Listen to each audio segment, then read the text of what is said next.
Consolem, consolem o meu povo. Essa é a palavra de Deus para o coração que se encontra aflito. E da mesma maneira que Deus usou essa palavra para trazer refrigério, consolo ao meu coração, eu quero compartilhar ela aqui com você. Porque uma coisa é certa com relação à nossa humanidade, esse mundo que nós vivemos. A iniquidade tem se multiplicado, assim como Jesus previu em Mateus capítulo 24, no versículo 12, ele vai nos dizer que por se multiplicar a maldade, o amor de muitos se esfriará. E é isso que nós temos visto. A maldade nos nossos dias tem se multiplicado de uma maneira impressionante. Por onde nós olhamos, as consequências da queda da humanidade têm se multiplicado ao nosso redor. Quando nós olhamos as manchetes, acompanhamos as notícias, nós vemos que a corrupção tem alcançado o coração do homem, tem alcançado o corpo e tem alcançado a criação. Alcançado o coração quando ela distorce os nossos afetos. Nós vemos as pessoas com os seus afetos totalmente distorcidos, aonde deveríamos amar e cuidar do próximo.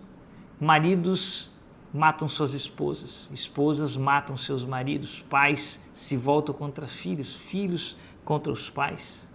Homens que deveriam buscar a justiça para o povo, buscam apenas cada vez mais poder e ao invés de cuidar do oprimido, o oprimem mais ainda e fazem injustiças terríveis. E assistimos todas essas coisas, assassinatos terríveis, pessoas sem a mínima compaixão para com a dor, para com o sofrimento do próximo.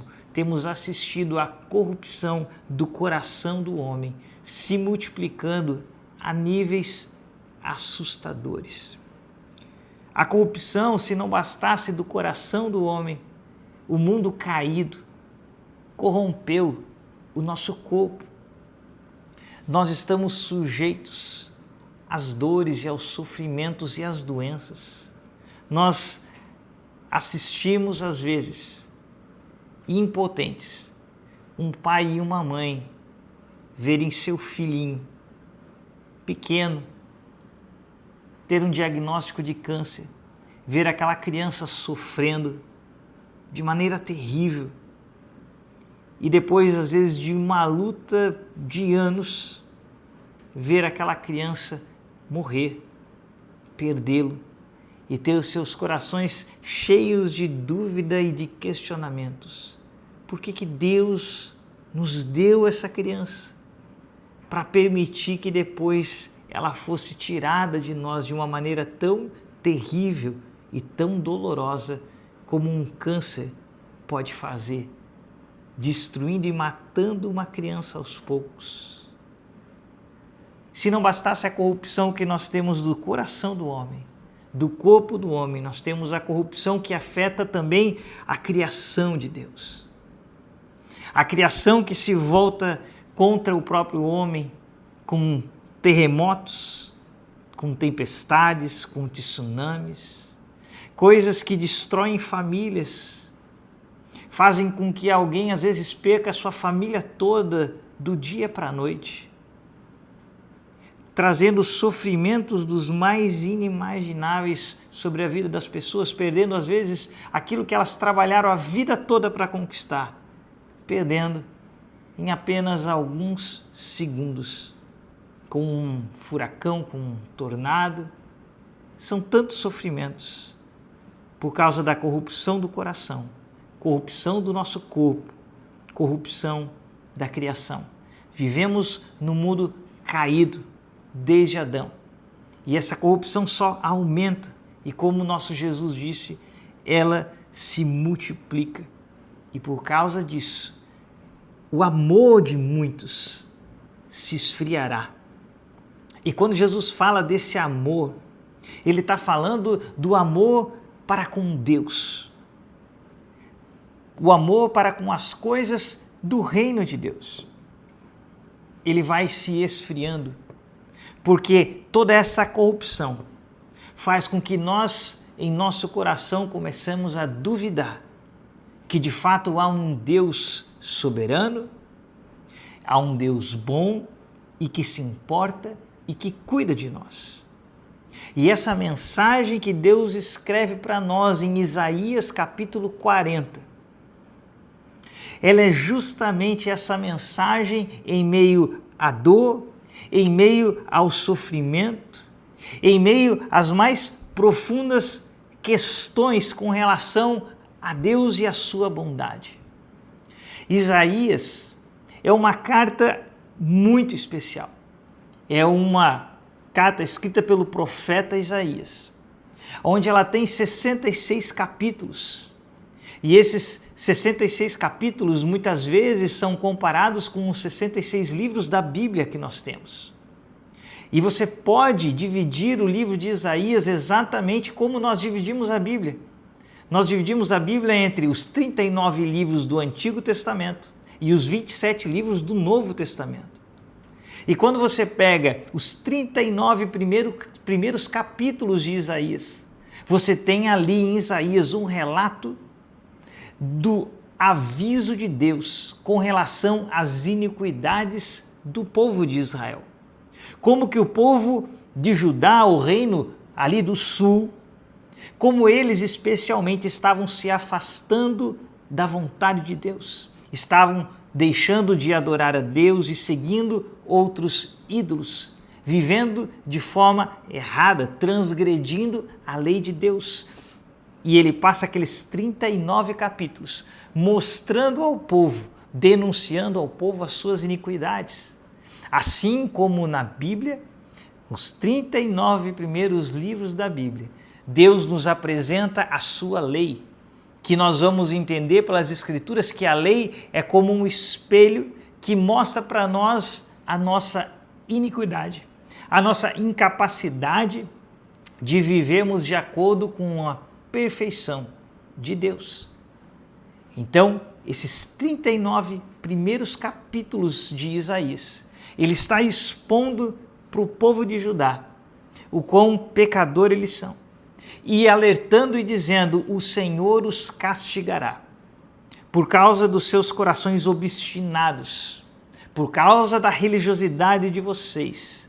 Vocês serão castigados e vocês serão levados cativos para a Babilônia, onde sofrerão nas mãos dos seus inimigos de maneira terrível. E esses 39 capítulos são sobre isso, sobre um povo que, mesmo sendo o povo de Deus, mesmo sendo o povo amado por Deus, estava sobre eles uma palavra de condenação e uma condenação terrível. O mal viria sobre eles, mesmo Deus sendo soberano, mesmo Deus sendo bom, mesmo eles sendo o povo de Deus, eles estavam condenados, estavam sendo avisados de que aquilo iria acontecer. E a beleza desse capítulo 40 aqui de Isaías é justamente de que Deus, o Deus que proclama aquilo que viria a acontecer com aquele povo por causa do coração obstinado deles, o mesmo Deus, a partir do capítulo 40, fala agora da redenção, do resgate, do consolo que Deus já havia preparado para o seu povo.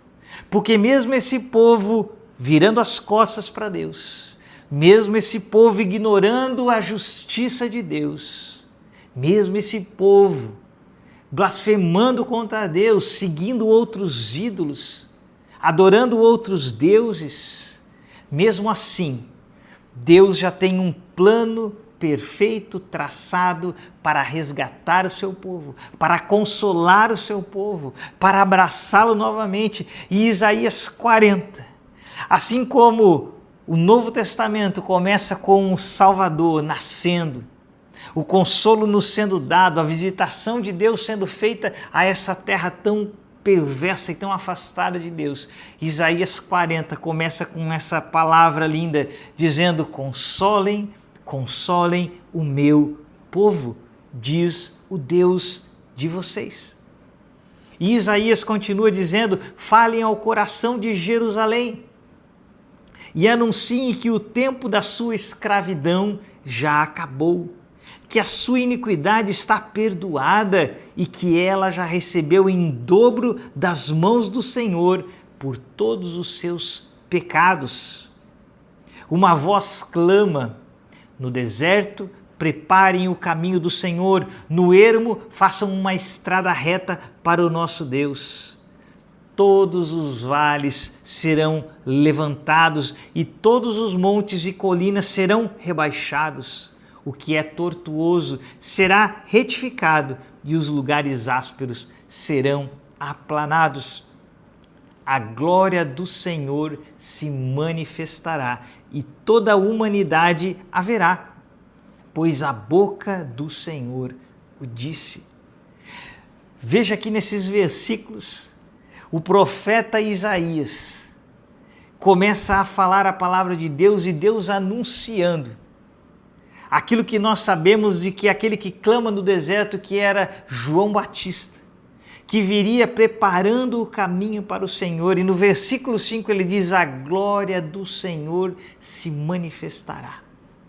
Ou seja, em meio à nossa dor, em meio à iniquidade, em meio a esse mundo caído, em meio às nossas dores, a grande resposta de Deus para nós, para os nossos corações feridos e machucados, para os nossos sofrimentos, a grande resposta de Deus é esta: que a glória do Senhor se manifestará. E a glória dele é Cristo. É Cristo manifesto entre nós.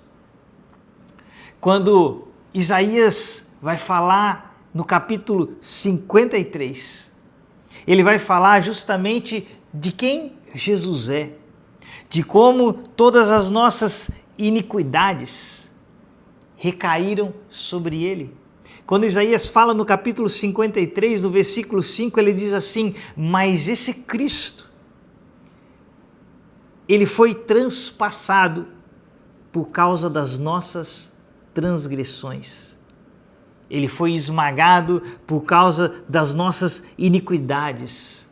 E o castigo que nos traz paz estava sobre ele, e pelas suas feridas nós fomos curados. Veja que texto forte da palavra de Deus aqui, com relação àquilo que recaiu sobre Cristo. Porque quando nós pensamos na maldade do mundo, na iniquidade e nos sofrimentos que sobrevêm sobre as pessoas, sobre aquilo que falei no início do vídeo, sobre um pai e uma mãe que sofrem uma dor impensável, incompreensível, de ver o seu filho sofrer com uma doença terrível e perdê-lo. Nós não conseguimos explicar, não é possível explicar para um pai e para uma mãe por que Deus permite isso. Qual é a razão de que Deus, sendo plenamente bom e plenamente poderoso, por que Ele permite tamanho sofrimento, tamanhas dores que caem sobre as pessoas aqui nessa vida? Nós não temos a explicação para isso. Mas uma coisa aqui nessas palavras de consolo de Isaías nós temos. Nós sabemos que esse Deus, nós podemos saber por esses textos bíblicos, que esse Deus que é plenamente soberano e poderoso, Ele não nos explica o porquê que Ele permite passarmos por isso. Isso está oculto a nós, isso não está revelado a nós. Mas nós sabemos que esse Deus se importa. E Ele se importa a ponto de dizer: consolem os meus filhos com essas palavras. consolem com as palavras de que a minha glória se manifestou para eles. Consolem-se sabendo que eu deixei o meu trono de glória para habitar com vocês. Que Cristo, que o Verbo se fez carne. E Ele não somente habitou aqui entre nós, não somente habitou em nosso meio, mas Ele recebeu sobre si as nossas iniquidades, os nossos pecados. A razão pelo qual essas dores existem só tem uma: é por causa da iniquidade da humanidade, é por causa da queda do homem. E toda essa iniquidade e todas essas transgressões, Isaías vai dizer, estavam sobre ele. Ele foi esmagado, moído por causa das nossas iniquidades. E o texto diz que o castigo que nos traz a paz novamente com Deus, o castigo que agora nos pode religar a Deus, estava sobre ele. E pelas suas pisaduras eu recebo a maior de todas as curas. Talvez aqui nessa terra não recebamos a cura que pedimos. Deus pode curar e Ele cura, mas às vezes não receberemos. Mas podemos ter certeza nessas palavras de consolo de Isaías, que a maior de todas as curas nós recebemos. Porque a nossa maior chaga, a nossa maior doença é a de que nós estamos afastados de Deus e condenados à morte eterna. Esse é o nosso maior problema. Quando Jesus está aqui nessa terra, acontece um episódio muito interessante. A casa está cheia, as pessoas cercam Jesus e não tem como chegar perto dele. E de repente o telhado da casa onde Jesus está começa a ser aberto e amigos descem um paralítico diante de Jesus. É uma cena muito conhecida. Mas quando aquele homem é descido diante de Jesus e colocado diante dele, todos esperavam que Jesus faria como fazia com todos os doentes, que o curasse. Mas Jesus naquele momento decide fazer algo diferente. E Jesus diz então para aquele homem: os teus pecados estão perdoados. Certamente as pessoas ficaram perplexas e pensando, por que Jesus falou que os pecados dele estão perdoados? Será que Jesus não consegue ver que a maior necessidade dele é que ele ande? Mas Jesus faz assim, para que nós pudéssemos entender justamente isso. De que a maior carência daquele homem não era o fato de que ele não podia andar, mas o fato de que ele não tinha salvação, de que ele não conhecia o Cristo e não tinha a vida eterna. Então Jesus dá para ele aquilo que era mais importante. E Jesus diz: os teus pecados estão perdoados. E por aquelas pessoas ao redor duvidarem, porque eles pensaram, apenas Deus pode perdoar pecados. E Jesus, para mostrar que Ele era o Deus encarnado aqui entre nós, Ele diz, então, pega a sua maca e anda. Porque isso para Jesus era o mais simples. Mas o que aquele homem mais precisava era da salvação. E foi isso que Jesus conquistou para nós lá na cruz. Foi isso que ele conquistou para mim e para você na cruz do Calvário, quando ele foi moído pelas nossas iniquidades. Foram as nossas transgressões que o prenderam naquela cruz, porque ele poderia sair daquela cruz com uma palavra. Os seus anjos poderiam vir e tirá-lo de lá, ou ele pelo seu próprio poder. Mas foram as nossas iniquidades que o prenderam, que o mantiveram ali para nos salvar. Essa é a grande mensagem do Evangelho, essa é a grande mensagem de consolo. Console o meu povo, porque a minha glória se manifestará, porque eu vou resgatar vocês. Vocês podem estar aí condenados Há um exílio terrível na Babilônia, sendo humilhados, sofrendo, sendo mortos, vendo seus filhos sofrerem. Mas eu vou resgatar, a minha glória vai se manifestar. Isaías 40 continua no versículo 6, e ele diz assim: uma voz diz, proclame. E alguém pergunta, que hei de proclamar? Toda a humanidade é erva e toda a sua glória é como a flor do campo. A erva seca e as flores caem, soprando nelas o hálito do Senhor. Na verdade, o povo é erva, a erva seca e as flores caem. Percebe aqui a tristeza, o desespero da fala. Alguém diz, proclame, e ele pergunta, o que eu vou proclamar? Não há nada para proclamar.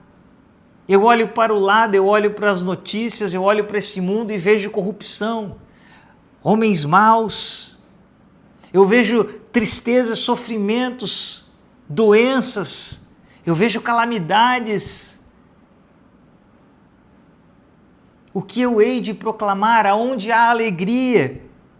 E assim como o povo, quando levado para o cativeiro da Babilônia, percebeu a sua finitude, dizendo, nós somos como uma erva seca, nós somos como uma flor que um dia é bela, mas agora murchou e caiu pelo chão e não serve para mais nada. Talvez você tenha esse mesmo sentimento hoje que o povo cativo na Babilônia, dizendo, é tudo tão sem sentido. A maldade está por todos os lados, por onde eu olho, eu vejo o corrupto se dando bem. Eu vejo as pessoas más muitas vezes prosperando e se safando de suas maldades. Eu vejo muitas vezes pessoas boas morrendo em doenças, sem acesso a algo bom para a sua saúde porque foi roubada. A iniquidade, a injustiça se multiplicando, e talvez você diga, como ele diz aqui, o que eu hei de proclamar? Proclamar o que em meio a tanta iniquidade? Aonde que nós podemos nos agarrar em meio a tanto mal? Em meio a tantas coisas erradas, o que eu hei de proclamar? Mas o versículo 8 termina de maneira maravilhosa. Ele diz, a erva seca e as flores caem, mas a palavra do nosso Deus permanece para sempre. Meu querido, esse é o objetivo desse vídeo. Se você quer se firmar em algo, mesmo em meio a um mundo cheio de iniquidade, cheio de dores e cheio de sofrimentos, saiba que o consolo de Deus, aquilo que ele diz que permanece para sempre, que é inabalável, é a sua palavra. A palavra de Deus é o que permanece para sempre. Lembra de Mateus 24:12 que nós lemos? Aonde Jesus diz, e por se multiplicar a maldade, o amor de muitos se esfriará. E de fato, o amor de muitos tem se esfriado. Quando nós comparamos a busca das pessoas, aqui mesmo na internet, pelaquilo que é bom e produtivo, é muito menor. As pessoas buscam, mesmo quando é conteúdo cristão, elas não buscam os estudos da palavra, mas canais como o Fuxico Gospel têm milhões, milhares de visualizações, enquanto estudos da Bíblia são muito menos buscados. Um exemplo bem prático disso, sobre o esfriamento do amor das pessoas, um canal que provavelmente muitos conhecem, do Iago Martins, um canal maravilhoso, mas muito chama a atenção, de que quando ele faz vídeos sobre estudo da palavra, sobre teologia, e ele sempre fala, as visualizações são pequenas, dentro do nível do canal dele. Agora, aquilo que mais dá visualizações é quando ele faz aquilo que ele chama de chafurdar na lama, quando ele vai para a internet ver os absurdos e reagir a isso. O que é isso senão o amor das pessoas se esfriando para com as coisas de Deus, para com a palavra de Deus que permanece para sempre? As pessoas buscam tudo, mas não se apegam à palavra de Deus. Buscam devocionais, apenas versículos, mas não querem ler as Escrituras, não querem se debruçar. E quando Deus está dizendo, tudo vai passar, tudo cai, tudo perece, mas a única coisa que permanece é a minha palavra. A palavra de Deus permanece para sempre. E no 24:12 de Mateus, 24:13, ele vai dizer assim: aquele, porém, que ficar firme até o fim, esse será salvo. Firme no quê? Firme no amor pela palavra. No amor pela palavra de Cristo. Porque onde está a nossa salvação? A salvação, a palavra diz que a fé vem pelo ouvir e o ouvir da palavra de Deus. Não há salvação em nenhum outro lugar senão em ler a palavra de Deus, em compreender quem Cristo é, em receber essa revelação, confessar Cristo, crendo no meu coração e ser salvo, como diz em Romanos capítulo 10. Não há outra maneira, não há outra fonte, tudo mais é passageiro.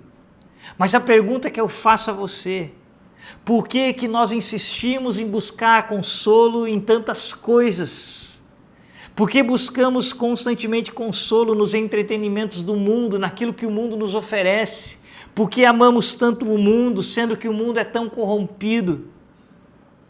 E João já vai nos alertar dizendo: filhos, não amem o mundo nem o que nele há, porque tudo que há no mundo não é de Deus, não vem de Deus.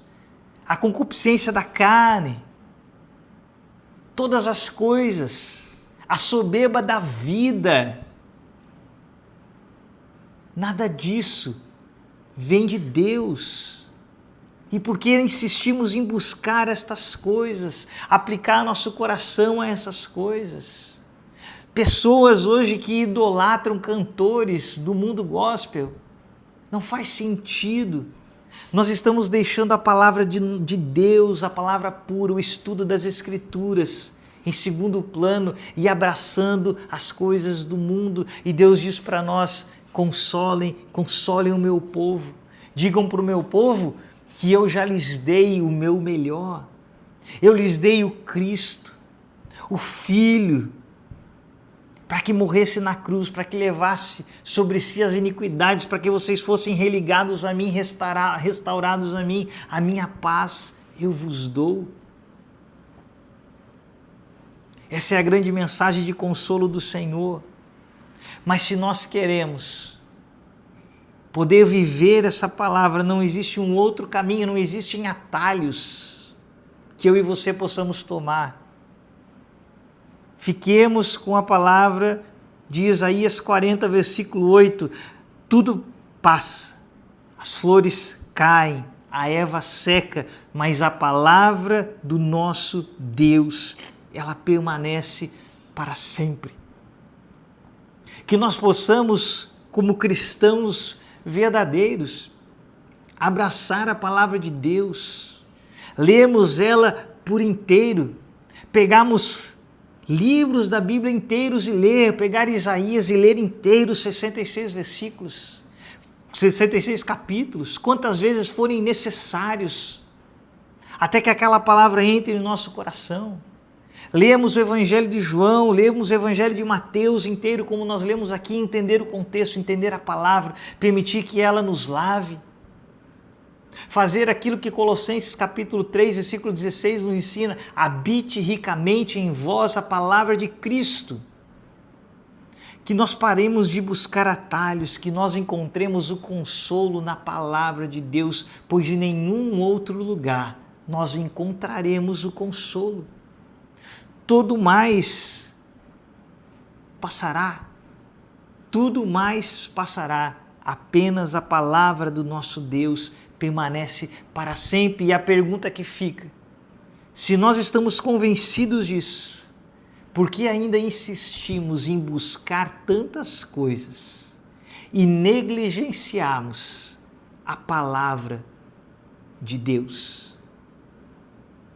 Que essa meditação fique no nosso coração, que nós possamos buscar o consolo de Deus que está na palavra revelada, que são as Escrituras, todo o Antigo, todo o Novo Testamento. O Senhor Deus nos deixou um livro para lermos esse livro, não para usarmos ele como um enfeite ou como algo que levamos para o culto, para ouvir uma única pregação. O Senhor nos deixou um livro para estabelecermos um relacionamento com Ele.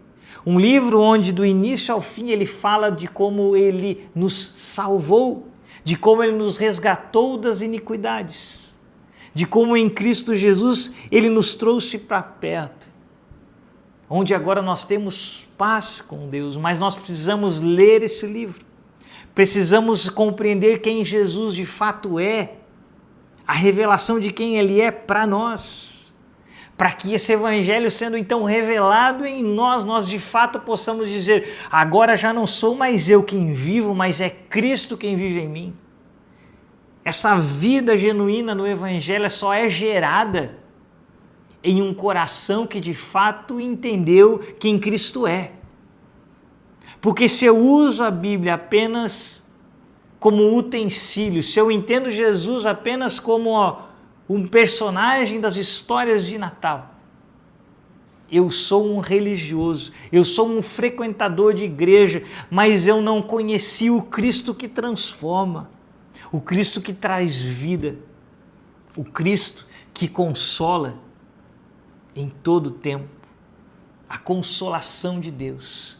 Mesmo quando nós não compreendemos, mesmo quando nós não entendemos, mas podemos saber, Deus se importa. E se importa a ponto de deixar o seu trono, deixar os céus e habitar entre nós, morrer em nosso lugar, para poder nos resgatar das trevas para a sua maravilhosa luz. Que essa palavra fique no seu coração, meu querido. Que Deus te abençoe. Se essa palavra foi bênção para você, faça o mínimo, que é compartilhá-la, que é levar essa mensagem a outras pessoas, é copiar esse link, mandar a outros, mandar a alguém, para que mais pessoas busquem e conheçam a Cristo. Que nós possamos nos mover, viver no reino, sermos ativos, para que essa palavra de Deus seja levada adiante, que nós sintamos a necessidade de pregar e anunciar o Evangelho em meio a esse mundo que nós falamos aqui, um mundo caído, por onde nós vemos iniquidades, pecados, mas nós somos chamados para ser o fator de mudança, para ser o sal em meio a essa terra, para ser a luz em meio a essas trevas. Que você possa fazer isso, que nós possamos levar essa mensagem adiante e que o Senhor te abençoe, que o Senhor te console através da palavra dele, console o seu coração. E até o nosso próximo vídeo. Um abraço, até mais.